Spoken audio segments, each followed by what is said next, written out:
Hello everyone, আজকে আমরা পলিমরফিজমের tracing করব। তার আগে রুলসগুলো একটু জেনে নিই।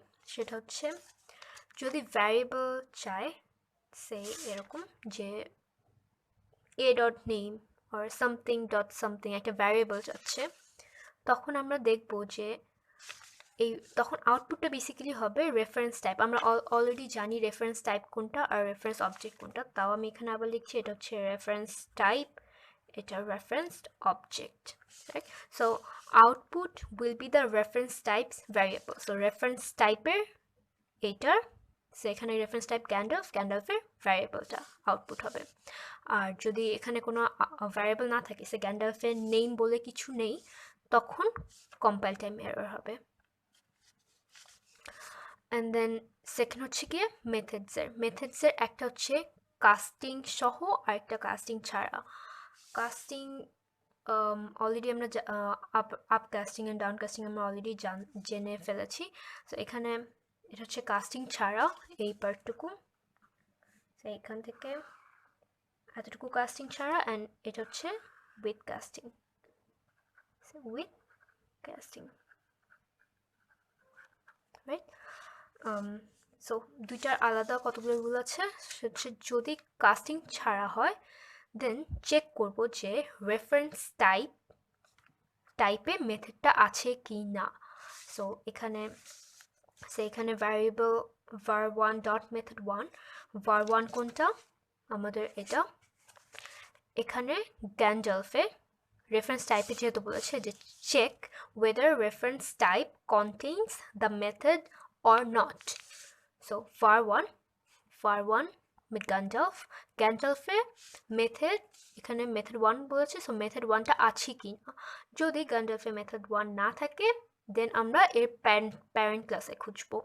তো এরকম প্রতিবারই যদি কোনো মেথড না থাকে, যখনই আমরা কোনো মেথড খুঁজবো কোনো ক্লাসে, যদি ওই ক্লাসে না থাকে, আমরা অলওয়েজ প্যারেন্ট ক্লাসে গিয়ে খুঁজবো যে আছে কি না। যদি তারপরেও না থাকে, দেন কম্পাইল টাইম এরর। এরপরে আউটপুটটা আনার জন্য আমাদের যা করা লাগবে সেটা হচ্ছে check whether reference object contains the method, যে রেফারেন্স অবজেক্ট কোনটা, ডেফিনেটলি রাইট হ্যান্ড সাইডে যেটা। সো var1 এখানে var1 চাচ্ছি, var1-এর রেফারেন্সড অবজেক্ট হচ্ছে Frodo. So check reference object contains the method or not. So সেই ফ্রোডোতে মেথড 1 আছে কি না। মেথড 1 থাকলে মেথড 1-এ গিয়ে যা যা বলেছে তা করবো। যদি না থাকে, দেন ডেফিনেটলি এটা প্যারেন্ট ক্লাসে যাবো। কোনো কাস্টিং ছাড়া যদি থাকে, দেন এই দুইটাই সিম্পল নিয়ম। যদি আমি তাও কোনো মেথড না পাই, দেন ওটা রান টাইম এরর হবে। কাস্টিং ছাড়া এটাই নিয়ম, আর কাস্টিং সহ একটু ডিফারেন্ট, একটু কমপ্লিকেটেড, বাট যদি আমরা রুলসগুলো ঠিকমতো জানি, ইট বি ইজিয়ার। সো কাস্টিংয়ে সবার আগে চেক করব যে casting reference type and original reference type same tree এর কিনা। ট্রি কি সেটা আগে আমরা বলি। এই রুলটা জানার আগে ট্রিটা কি সেটা আমরা আগে জানি। ট্রি হচ্ছে আমাদের এখানে কোড, আমাদের একটা প্রোগ্রাম করা আছে। সো এখানে আমরা প্রতিটা ক্লাসের জন্য আলাদা আলাদা বক্স ক্রিয়েট করব। সো এখানে গ্যান্ডলফ, দেন ক্লাস বিলবো, ফ্রোডো অ্যান্ড গোলাম আছে। সো আমি এখানে প্রতিটা ক্লাসের জন্য আলাদা আলাদা বক্স ক্রিয়েট করেছি, অ্যান্ড আমি এখন একটা ট্রি ক্রিয়েট করব। ট্রি কীভাবে ক্রিয়েট করছি, ফার্স্টে গ্যান্ডলফ, যেহেতু বিলবো এক্সটেন্স গ্যান্ডলফ, সো বিলবো গ্যান্ডলফ থেকে আসছে। গ্যান্ডলফ হচ্ছে বিলবোর প্যারেন্ট ক্লাস। দেন আবার ফ্রোডো এক্সটেন্স বিলবো, সো ফ্রোডোর প্যারেন্ট ক্লাস হচ্ছে বিলবো।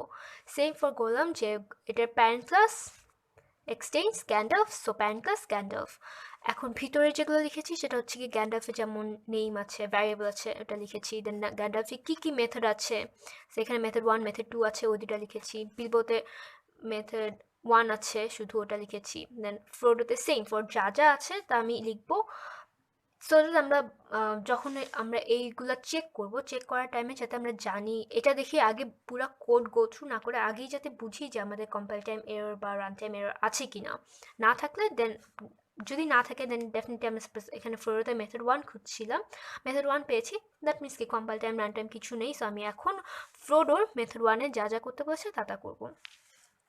আর সব ক্লাসের সুপার ক্লাস অবজেক্ট, এটা যে কোনো ক্লাসের super class object, right? So এখন যেটা এখানে হচ্ছে মেথডের সেম যেটা নিয়ম ছিল যে reference type and original reference type, casting reference type and original reference type same ট্রিয়ের কিনা। সো এটা যদি দেখি এই এক্সাম্পলটা যে Frodo var method 3 var4 method 3, so এখানে এই ফ্রোডোটা হচ্ছে কাস্টিং রেফারেন্স টাইপ, আর অরিজিনাল রেফারেন্স টাইপ আমরা কি জানি, রেফারেন্স টাইপ এই পাশেগুলো রেফারেন্স টাইপ, রাইট? সো এখানে var4 বলেছে, var4 কোনটা, এই অবজেক্ট। সো অবজেক্টটা হচ্ছে গিয়ে অরিজিনাল রেফারেন্স টাইপ আর ফ্রোডোটা হচ্ছে গিয়ে কাস্টিং রেফারেন্স টাইপ। সো আমরা দেখবো যে ফ্রোডো আর অবজেক্ট এই দুইটাই রেফারেন্স টাইপ একই ট্রিয়ের কিনা, সেম ট্রিয়ের কিনা। দ্যাট মিনস কি অবজেক্ট আর ফ্রোডো সেম ট্রিয়ের, আমি যদি এটা না দেখি দেন কি দুইটা সেম ট্রিয়ের, বাট কখনো ফ্রোডো আর গোলাম একই ট্রিয়ের হবে না, এটা বিকজ এটা এক ট্রি থেকে বিলং করে না, এটা গ্যান্ডলফ থেকে ভাগ হয়ে গেছে, বাট এটা গ্যান্ডলফ থেকে বিলং করে না। মানে ফ্রোডো আর গোলাম ফ্রোডো কখনো এটার ভ্যারিয়েবলস বা এটার মেথড কি বলে এটার মেথড কখনো অ্যাক্সেস নিতে পারবে না, রাইট? সো ফার্স্টেরটা এটা যদি সেম ট্রিয়ে না হয় দেন হচ্ছে কি আমাদের কম্পাইল টাইম এরর হবে। দেন আমরা চেক করবো যে কাস্টিং রেফারেন্স টাইপ, আর কাস্টিং রেফারেন্স টাইপে ওই মেথডটা আছে কিনা। Then again casting reference type হচ্ছে এটা, অরিজিনাল রেফারেন্স টাইপ হচ্ছে var4 এর যে অবজেক্ট এটা। সো আমাদের অলওয়েজ মাথায় রাখতে হবে যে কোনটা কাস্টিং রেফারেন্স টাইপ, কোনটা অরিজিনাল রেফারেন্স টাইপ অ্যান্ড কোনটা অরিজিনাল রেফারেন্স অবজেক্ট। এইটা original reference object, original reference type and এইটা বা এটা বা এটা এগুলো হচ্ছে casting reference type. So second রুলটা হচ্ছে কি আমরা দেখবো যে কাস্টিং রেফারেন্স টাইপে মেথডটা আছে কিনা। সো এখানে মেথডটা কি বলেছে, মেথড 3। সো ফ্রোডোতে মেথড 3 আছে কিনা চেক করি, ফ্রোডোতে মেথড 3 আছে কিনা। হ্যাঁ, ফ্রোডোতে মেথড 3 আছে, বাট যদি তারপরেও ফ্রোডোতে মেথড 3 না থাকতো দেন আমরা কি করতাম যে এটার প্যারেন্ট ক্লাসে খুঁজতাম, দেন তার প্যারেন্ট ক্লাসে খুঁজতাম, এভাবে উপর পর্যন্ত যেতাম। যদি একদম লাস্ট পর্যন্ত না পাই দেন আমাদের কম্পাইল টাইম এরর হবে। বাট যদি দেখি যে না আমাদের হ্যাঁ মেথড আছে, কোনো প্যারেন্ট ক্লাস বা ওন ক্লাসে মেথড আছে, দেন এটা আমাদের কোনো এরর দিবে না, তখন আমরা রান টাইমের জন্য আগাবো, প্রসিড করব। সো এরপর থার্ড রুল, আমরা কোনো এরর পাইনি। Then third rule, check if casting reference type and original referenced object is of same tree. Casting reference type কোনটা, এই ফ্রোডো, and original referenced object কি var4 এর referenced object, that means কি বিলবো। So দেখবো যে আমরা ফ্রোডো আর বিলবো সেম ট্রি থেকে belong করে কিনা। So reference type, casting reference type, original referenced object should belong to same tree. So এখানে দেখি যে ফ্রোডো and বিলবো, yes they belong from same tree, right? So হ্যাঁ আমাদের এখানে কোনো প্রবলেম নাই, যদি এখানে সেম ট্রি থেকে বিলং না করে দেন এটা আমাদের রান টাইম এরর হবে। Then check if casting reference type is super class of original referenced object. এটা হচ্ছে ফ্রোডো, এটা হচ্ছে আমাদের কাস্টিং রেফারেন্স টাইপ, আর এখানে var4 এর অরিজিনাল রেফারেন্স অবজেক্ট হচ্ছে বিলবো। সো আমাদের চেক করা লাগবে যে ফ্রোডোটা বিলবোর সুপার ক্লাস কিনা। দ্যাট মিনস কি আমি যদি এভাবে লিখি যে ফ্রোডো